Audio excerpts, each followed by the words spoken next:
too much security at the airport. I'm tired of some guy with a double-digit IQ and a triple-digit income rooting around inside of my bag for no reason and never finding anything. Haven't found anything yet. Haven't found one bomb in one bag. And don't tell me, well, the terrorists know their bags are going to be searched, so now they're leaving their bombs at home. There are no bombs. The whole thing is fucking pointless. And it's completely without logic. There's no logic at all. They'll take away a gun, but let you keep a knife. Well, what the fuck is that? In fact, there's a whole list of lethal objects they will allow you to take on board. Theoretically, you could take a knife, an ice pick, a hatchet, a straight razor, a pair of scissors, a chainsaw, 6 knitting needles, and a broken whiskey bottle, and the only thing they're going to say to you is that bag has to fit all the way under the seat in front of you. And if you didn't take a weapon on board, relax. After you've been flying for about an hour, they're going to bring you a knife and fork. They actually give you a fucking knife. It's only a table knife, but you could kill a pilot with a table knife. Might take you a couple of minutes, you know. Especially if he's hefty, huh? Yeah, but you could get the job done if you really wanted to kill the prick. Shit, there's a lot of things you could use to kill a guy with. You could probably beat a guy to death with the Sunday New York Times, couldn't you? Or suppose you just had really big hands. Couldn't you strangle a flight attendant? Shit, you could probably strangle 2 of them, one with each hand. You know, if you were lucky enough to catch them in that little kitchen area before they give out the fucking peanuts, you know? But you could get the job done if you really cared enough. So why is it they allow a man with big, powerful hands to get on board an airplane? I'll tell you why. They know he's not a security risk because he's already answered the 3 big questions. Question number 1, did you pack your bags yourself? No.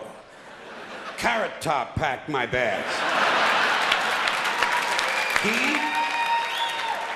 He and Martha Stewart and Florence Henderson came over to the house last night, fixed me a lovely lobster Newburg, gave me a full body massage with sacred oils from India, performed a 4-way around the world, and then they packed my bags.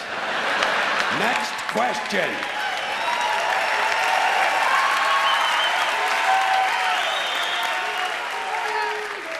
Have your bags been in your possession the whole time? No.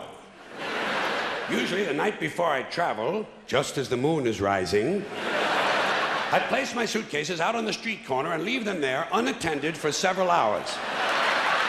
Just for good luck. Next question. Has any unknown person asked you to take anything on board? Well, what exactly is an unknown person? Surely everyone is known to someone. In fact, just this morning, Kareem and Youssef Ali Ben Gaba seemed to know each other quite well. They kept joking about which one of my suitcases was the heaviest. And that's another thing they don't like at the airport, jokes. You know? Yeah, you can't joke about a bomb. Well, why is it just jokes? What about a riddle? How about a limerick? How about a bomb anecdote? You know, no punchline, just a really cute story.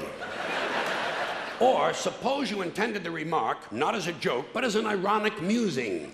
Are they prepared to make that distinction? Why, I think not. And besides, who's to say what's funny? Airport security is a stupid idea, it's a waste of money, and it's only there for one reason, to make white people feel safe. That's all. The illusion. The feeling and illusion of safety. Because the authorities know they can't make an airplane completely safe. Too many people have access. You'll notice the drug smugglers don't seem to have a lot of trouble getting their little packages on board, do they? No, and God bless them too.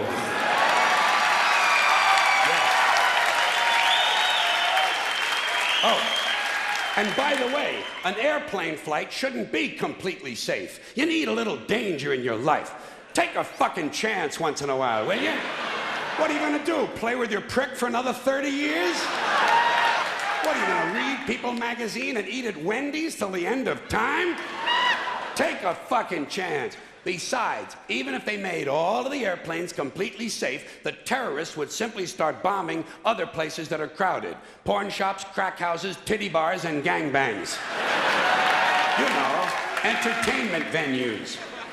The odds of you being killed by a terrorist are practically zero. So I say relax and enjoy the show. You have to be a realist. You have to be realistic about terrorism. Certain groups of people, certain groups, Muslim fundamentalists, Christian fundamentalists, Jewish fundamentalists, and just plain guys from Montana are going to continue to make life in this country very interesting for a long, long time. That's the reality. Angry men in combat fatigues talking to God on a two-way radio and muttering incoherent slogans about freedom are eventually going to provide us with a great deal of entertainment. Especially after your stupid fucking economy collapses all around you and the terrorists come out of the woodwork and you'll have anthrax in your water supply and sarin gas in your air conditioners. There'll be chemical and biological suitcase bombs in every city, and I say enjoy it. Relax. Enjoy the show. Take a fucking chance. Put a little fun in your life. To me, terrorism is exciting. It's exciting. I think the very idea that you can set off a bomb in a marketplace and kill several hundred people is exciting and stimulating, and I see it as a form of entertainment. Entertainment, that's all it is. Yeah. But I also know that most Americans are soft and frightened and unimaginative, and they don't realize there's such a thing as dangerous fun. And they certainly don't recognize a good show when they see one. I have always been willing to put myself at great personal risk for the sake of entertainment. And I've always been willing to put you at great personal risk for the same reason. As far as I'm concerned, all of this airport security, all the searches, the screenings, the cameras, the questions, it's just one more way of reducing your liberty and reminding you that they can fuck with you anytime they want. As long as you put up with it. As long as you put up with it. Which means, of course, anytime they want. Because that's what Americans do now. They're always willing to trade away a little of their freedom in exchange for the feeling, the illusion of security. What we have now is a completely neurotic population obsessed with security and safety and crime and drugs and cleanliness and hygiene and germs. There's another thing, germs. Where did this sudden fear of germs come from? In this country. Have you noticed this? The media constantly running stories about all the latest infections, salmonella, E. coli, hantavirus, bird flu, and Americans they panic easily, so now everybody's running around scrubbing this and spraying that and overcooking their food and repeatedly washing their hands, trying to avoid all contact with germs. It's ridiculous, and it goes to ridiculous lengths. In prisons, before they give you a lethal injection, they swab your arm with alcohol. It's true. It's true. It's true. Well, they don't want you to get an infection. And you can see their point. Wouldn't want some guy to go to hell and be sick. It would take a lot of the sportsmanship out of the whole execution. Fear of germs, why these fucking pussies? You can't even get a decent hamburger anymore. They cook the shit out of everything now because everybody's afraid of food poisoning. Hey, where's your sense of adventure? Take a fucking chance, will you? You know how many people die in this country from food poisoning every year? 9,000. That's all. It's a minor risk.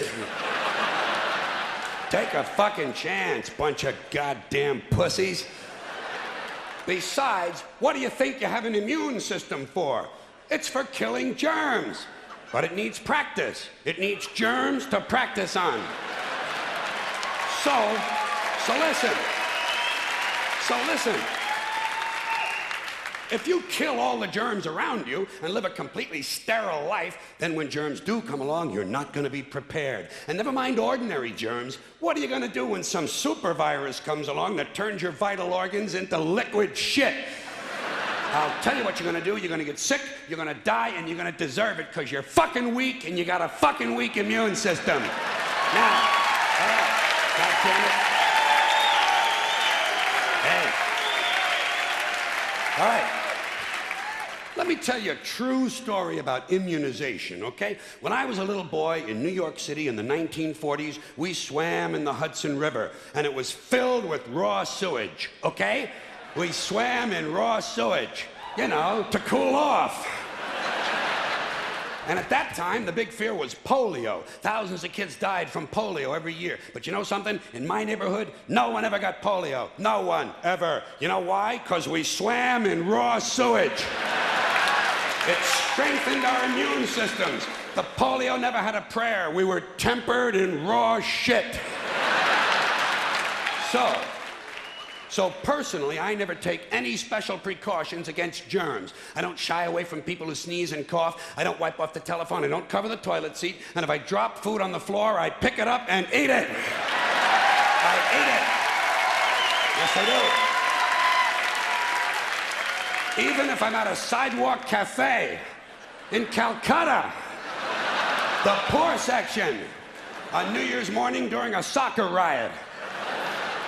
And you know something? In spite of all that so-called risky behavior, I never get infections. I don't get them. I don't get colds. I don't get flu. I don't get headaches. I don't get upset stomachs. And you know why? Because I got a good, strong immune system, and it gets a lot of practice. My immune system is equipped with the biological equivalent of fully automatic military assault rifles with night vision and laser scopes. And we have recently acquired phosphorus grenades, cluster bombs, and anti-personnel fragmentation mines. So, when my white blood cells are on patrol, reconnoitering my bloodstream, seeking out strangers and other undesirables, if they see any suspicious-looking germs of any kind, they don't fuck around.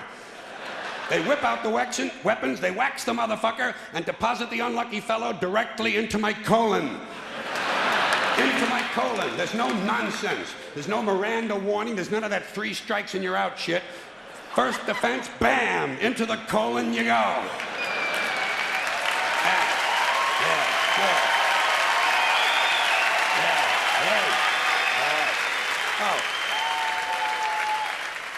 And speaking of my colon, I want you to know I don't automatically wash my hands every time I go to the bathroom, okay? Can you deal with that? Sometimes I do, sometimes I don't. You know when I wash my hands? When I shit on them. That's the only time. And you know how often that happens? Tops, 2, 3 times a week, tops. Maybe a little more frequently over the holidays, you know what I mean? And I'll tell you something else, my well-scrubbed friends. You don't always need a shower every day. Did you know that? It's overkill. Unless you work out or work outdoors, or for some reason come in intimate contact with huge amounts of filth and garbage every day, you don't always need a shower. All you really need to do is to wash the 4 key areas. Armpits, asshole, crotch, and teeth. Got that? Armpits, asshole, crotch, and teeth.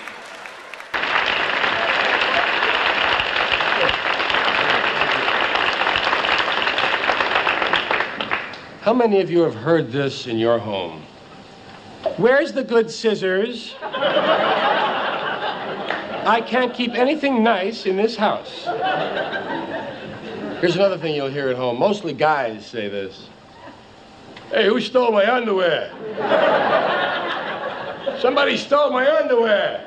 Which one? This week's underwear.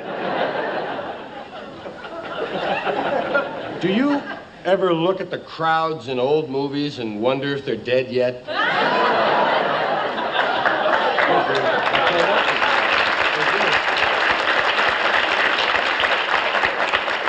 Have you ever tried to throw away an old wastebasket? You can't do it. People keep bringing it back to you, man.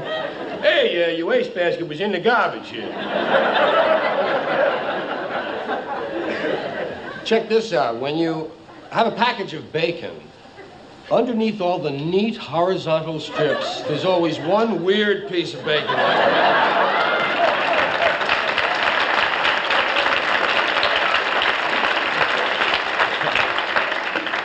What do dogs do on their day off?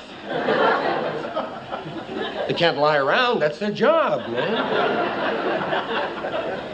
As you know, they search you pretty well at the airport. There'll be lots of places later they'll be searching this, but the airport is where they're kind of trying it out. And as you know, they send your bags through to make sure there are no weapons. Don't any weapons on the plane, you know. And a little fluoroscope job, and they run you through the model home, and there are no weapons, let them on. You get on the plane, and you're clean. What do? They give you a knife and a fork and all the wine you can drink, man. Man, I could take over a plane with a piece of loose leaf paper, right? Just hold it at the stewardess's neck and threaten paper cuts. Do what he says, do what he says. Oh, there's a moment coming. There's a moment coming. It's not here yet. It's on the way. It's still in the future. Here it is. Oh, it's gone, man. There's no present. Everything is the near future and the recent past. No wonder we can't get anything together. We got no time, man.